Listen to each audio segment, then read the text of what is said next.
አቶ ደረጀ ሰላምን አስጠነቀቀም። ወይዘሮ ሰላም አቶ ደረጀን ስለ ሰላም ድንገተኛ ጥያቄ ጠይቃ አስደንግጣውም ነበር። ሰላም ዳጣን ስለ አጠቃላይ ህይወትሽ ዛሬውኑ ካልነገርሽኝ አልለቅሽም ስትል ጠይቃት ነበር። አቤጌል ናታንን መልሱን ንገረኝ አትገግም ስትል አፋጣው ጠይቃው ነበር። የዲኤንኤ ምርመራ ውጤት ዳጣን እጅግ አስከፍቷት ልቧን ሰብሮ ነበር። በኋላም ግን ደስ የምትሰኝበት ሆኖ ተገኝቷል።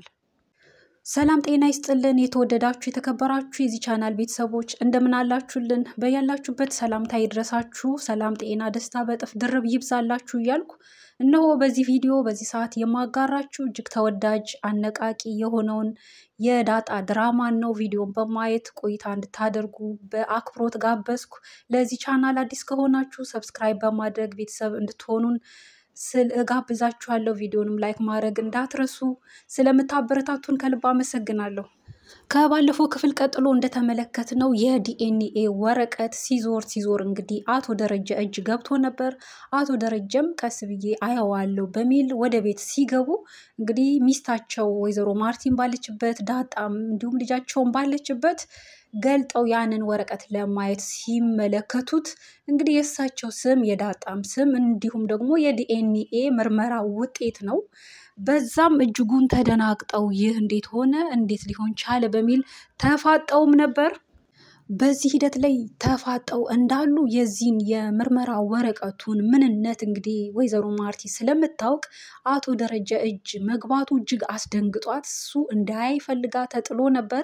ነገር ግን በተዘዋዋሪ እጃቸው ገብቷል። ያን በማየቱ እጅግ ተደናግጣ በምንስ ዘዴ እንግዲህ ላስቀይስ እያለች ዳጣን ስትጠቅሳት ያው ዳጣም ጭንቀታቸውን ሁኔታቸውን አይታ ራሷን እንዳመማት ድንገታዊ ህመም እንደገጠማት አይነት አስመስላ ያው አቶ ደረጀ መድኃኒት ሊያመጡላት ሲሄዱ ያንን ወረቀት እንግዲህ አንስታ ደብቃ ወደ ውጭ ጥላው ነበር። ሆኖም እንግዲህ ይህ ነገር ዳጣን አሳስቧት ነበር። ምንድነው እነኝን ቤተሰብ ያስጨነቀው ነገር እንደዚህ ያፋጠጣቸው ጉዳይ ምን ቢሆን ነው ስትል እንግዲህ የተጣለበት የጋርቤጅ ውስጥ ያንን ወረቀት አግኝታ ጠቅልላ ይዛ ሄዳ ያው እሷ ማንበብ ስለማትችል ለሞገስ አቻኩላ ጠርታው እንዲያነበው አድርጋ ሞገስም አንብቦ ውጤቱ እንግዲህ ምን እንደሆነ የዲኤንኤ ምርመራ ውጤት እንደሆነ ከሷና ከአባቷ በተወሰደ ፀጉር የተደረገ ምርመራ እንደሆነና አቶ ደረጀ ደግሞ ያንቺ አባት እንዳልሆነ ነው የሚገልጸው ሲል እንግዲህ ሞገስ ሲፈራ ሲቸር ይህንን ነገር ለዳጣ እንግዲህ ስታስጨንቀው ነግሯት ነበር። ይህም ዜና ለዳጣ እጅግ ሀዘን ነበር። ምክንያቱም ጭራሹኑ ያልጠበቀችው ነገር ነበር። ያውም ደግሞ አባቴ ነው ብላ ያለችው ሰው ደስታዋንም ገና አጣጥማ ሳትጨርስ አባቷ እንዳይደለ የሚል መረጃ እንደዚህ ስትሰማ እጅጉን ልቧ ተሰብሮ በጣሙን ደንግጣ አልቅሳም ነበር። እናም ደግሞ ሞገስም እንግዲህ አጽናንቷት ነበር። ይህ ከሆነ እንግዲህ አባትሽ ካልሆነ ትክክለኛ አባትሽን ብታገኝ ይሻላል፣ ያ ነው የተሻለ። ምክንያቱም አባት ነው በሚል አባትሽ ያልሆነውን ሰው አባት ነው ብሎ ከመቀበል እውነቱ ተገልጦ እንግዲህ አባትሽን ብታውቂ ነው የሚሻለው እያለ ሊያጽናናትም ሞክሮ ነበር። ይህ ቃል አይደለም ሌላም ምንም አይነት ቃል ቢደረደር እንግዲህ ዳጣን የሚያጽናና አልነበረም። ነገር ግን ስታስብ ስታሰላስል እንግዲህ ያ የተወሰደው ፀጉር ለምርመራ የተወሰደው ፀጉር የእሷ እንዳልሆነ ነው። ምክንያቱም ገና ሳታበጥር ያ ማበጠሪያ ደግሞ የወይዘሮ ሰላም ነው። በወይዘሮ ሰላም ማበጠሪያ ልታበጠር ስትል አቤጌል ተቀብላት እንደወሰደች ያንን ስታስታውስ ለሞገስ ነግራው ይህ የኔ አይደለም ውጤቱ ትክክል አይደለም አባቴ ነው አቶ ደረጀ እያለች በዛው እንግዲህ ሀዘኗ ወደ ደስታ ተቀይሮም ነበር። እኛም ደስ ብሎናል። እንደ ግምታችን እንደ ኦዲየንስ ከባለፈው ክፍልም ገምተን ነበር ያ ፀጉር የወይዘሮ ሰላም ሊሆን ይችላል። ምክንያቱም ማበጠሪያዋን ገና ይዘው በእጇ ላይ እያለ ራሱ ፀጉር አለበት። እናም ያ ማበጠሪያ የወይዘሮ ሰላም ነው፣ ውጤቱም ደግሞ ትክክል ሊሆን አይችልም የሚል ግምት አቅርበን ነበር። እንግዲህ የዳጣ ደስታ ሀዘኗ እንግዲህ ወደ ደስታ ተቀይሯል። በዛው ምላሽ አግኝታለች ማለት ነው ለዚህ ጥያቄዋ። እንግዲህ ወይዘሮ ማርቲ እንደ ራሷ ሀስባ እንደ አገለገለቻቸው መጠን እንደ ባለ አይምሮ በማሰብ ለሰላም ምን ታስባለህ ስትል ባለቤቷን ድንገታዊ የሆነ ጥያቄ ጠይቃው አስደንግጣው ነበር። ምን የትኛዋ ሰላም የኛ ምን እስኪንተባተብ ድረስ አይነት ነገር ምላሽ ነበር የሰጣት። እሷም በመደናገጡ እንግዲህ ተገርማም ነበር። ለምን ምን ነው እንዲሆን እስክትለው እና ያው እሱ ምን ያለበት ምን አይችልም እንደሚባለው ነው። ውስጡ የሆነ ነገር ስላለ ምን ሰምታ ነው። ምክንያቱም እዚህ ጋር የዲኤንኤ ምርመራ ውጤቱን አይቷል። በዚህ በኩል ደግሞ እንደዚህ አይነት ጥያቄ ስታነሳ ምን አስባ ነው የሚል ነገር ውስጡ ስላለ ሁሌም ስጋት አለው። እሱ ባላስበው ጊዜ እውነት እንዳይወጣ ይሰጋል። ስለሆነም ምን ሆነች ብሎ ሲጠይቃት እንግዲህ የራሷ የሆነ ኑሮ እንድትኖር ብናደራጃት የሚል ሀሳብ አንስታ ነበር። እሱም ደግሞ ፈቃዷ ከሆነ ኦኬ፣ ግን ካልፈቀደች እኛ ገፍተን ከዚህ ቤት ልናስወጣት አንችልም የሚል ነገር ነው የመለሰው፣ ትክክለኛ መልስ። እሷም ደግሞ አናግሪያት ነግረሃለሁ ስትልም ነበር። በሌላ በኩል ሰላም ዳጣን እንግዲህ ስለ ራስሽ ንገሪኝ ትላት ነበር። ከመጀመሪያው ጀምሮ ስለ እሷ፣ ስለ ማንነቷ፣ ስለ ቤተሰብ አለሽ ወይ የለሽም፣ የት ነው የተወለድሽው ያደግሽው የሚለውን የማንነት ጥያቄ ትጠይቃት ነበር። እሷም ያው ይህ ሚስጥር አድርጋ የያዘችው ስለሆነ በተለይ ደግሞ እዛ ቤት እስካለች ድረስ አባቷ እንድትጠነቀቅ ስለነገራት ይህንን ለሰላምም ልትነግራትም እየፈለገች ግን ጊዜው አሁን አይደለም፣ ታሪኩም ረጅም ነው፣ አንድ ቀን እነግርሻለሁ ትላት ነበርና አሁን አልለቀሽም ዛሬውኑ ካልነገርሽኝ የሚል ነገር ጠይቃት ነበር። ዳጣም መጀመሪያ ያንቺን ንገሪኝ እያለች ስትጠይቃት አንቺ ነሽ ቀድመሽ መንገር ያለብሽ እያለቻት እንግዲህ ዳጣም ልትነግራት እየጀመረች ነበር።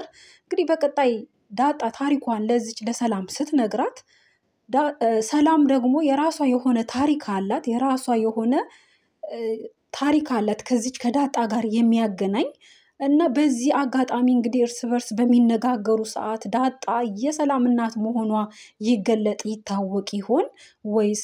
ሲቀጥል ደግሞ አቤጌል ሰላምን ከዚህ ቤት ለምን አትወጭም እያለቻት ነው። ምንም ሳታረጋት እንግዲህ ይህን ሁሉ ዘመን እዛ ስታገለግላቸው ኖራ ግን ያው ሰላምን ቢሆን ለዳጣ ስለወገነች ዳጣን ስታያ ስለወደደቻት ዳጣን የሚወድና ከዳጣ ጋር የሚሆን ደግሞ የአቤጌል ጠላት ነው። በቃ ለምን ከሷ ጋር እኔን ጣልጣል አድርጋችሁኝ የሚል ከፍተኛ ቅናት ስላለባት ከዚህ ቤት ለምን አትወጪም? ወጣለሁ ብለሽ አልነበረም ወይ? ሀሳብሽን ለምን ቀየርሽ? አስቢበትም እያለቻት ልክ እንደ ባለቤት እንደ ወላጅ አይነት ንግግር ስትናገራት ነበር። እሷም ደግሞ ቀየርኩ እናንተን ለማን ጥዬ ብላ ስትል ነበር። እና እንግዲህ እንደተመለከትነው ከባለፈው ክፍል ወይዘሮ ሰላም ልትሄድ ብላ ወስና ከዛ ቤት ለመውጣት፣ ነገር ግን ዳጣ እዛ ቤት ስትመጣ ስታይ ነው ሀሳቧንም የቀየረችው። ያንንም ደግሞ ለናታን ስትናገር ነበር። እንግዲህ ለናታን አንዳንድ ሚስጥሯን ታወገዋለች፣ እሱም እንደዛ ይቀራረባሉ።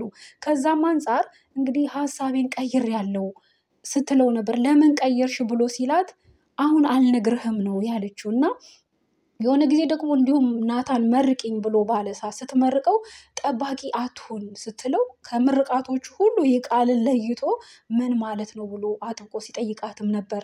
እና አንድ የምጠብቀው ነገር አለ፣ እውነት አለ፣ የምጠብቀው አለ፣ ማንነቱ አላት የሆነ ማንነት፣ የማንነት ጥያቄ ልክ እንደ ዳጣውን የእናትነት ጥያቄ እቺ ደግሞ ልጅ አላት፣ የወለደችው ልጅ። ያ ልጅ ደግሞ ከሷው እቅፍ ወጥቷል። እንግዲህ አሁን ደግሞ ይቺ ዳጣ መምጣቷ የጥያቄዋ መልስ ሊሆን እንደሚችል ገምታለች። ከዛም የተነሳ ሀሳቧን ከዛ ቤት ለመውጣት ቀይራለች። ወይዘሮ ማርታ ደግሞ ያው ለሰላም ለራሷ በማሰብ እድሜዋንም ጨረሰች ጉልበቷንም በእኛ ቤት በሚል የራሷ ነገር ትያዝ ከዚህ ቤት እንድትወጣ እናቋቁማት የሚል ሀሳብ የቀና ሀሳብ አስባለች።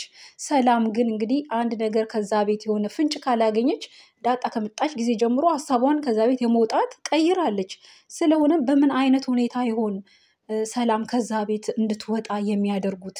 ሰላም ይህን ሀሳብ አሁን ላይ አትቀበልም። በቃ ምክንያቱም ያየችው ነገር አለ፣ የምትጠብቀውም ነገር አለ። የምትጠብቀው ነገር ደግሞ ምላሹም እየቀረበ እንደሆነ ልቧ ጠርጥሯል። እና በአጠቃላይ በዚህ ክፍል እንግዲህ የተመለከትነው ይህንን ይመስላል። የዲኤንኤ ወረቀቱንም እንግዲህ አቶ ደረጀ የት አለ ላነብ የጀመርኩት ወረቀት ብሎ ሲጠይቅም ነበር። አይ የሚረባ ስላይደለ ጣልኩት ምናምን በሚል እንግዲህ ወይዘሮ ማርቲ ዋሽታ ያው ነገሩን እንዲሁ ቀሎ እንዲያልፍ አድርጋለች። ነገር ግን አቶ ደረጀ ያንን ወረቀት ተመልክቶታል፣ አንብቦትም እንዲሁ ሲፋጠጡ ነበር።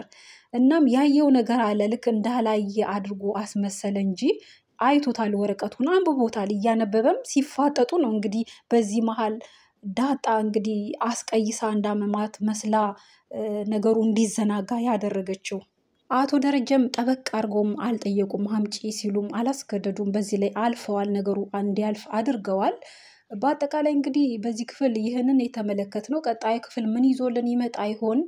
እናም በዚህ ላይ የአስተዋላችሁትን በተመለከታችሁት ላይ በሰማችሁት ሀሳብ ላይ ያላችሁን አስተያየት በኮሜንት ማስቀመጥ ይቻላል። ይህን ቪዲዮ እስካሁን ስለተከታተላችሁ ምስጋናዬ ከልብ ነው። በያላችሁበት ሰላም እንድትቆዩ ተመኘው። መልካም ቀን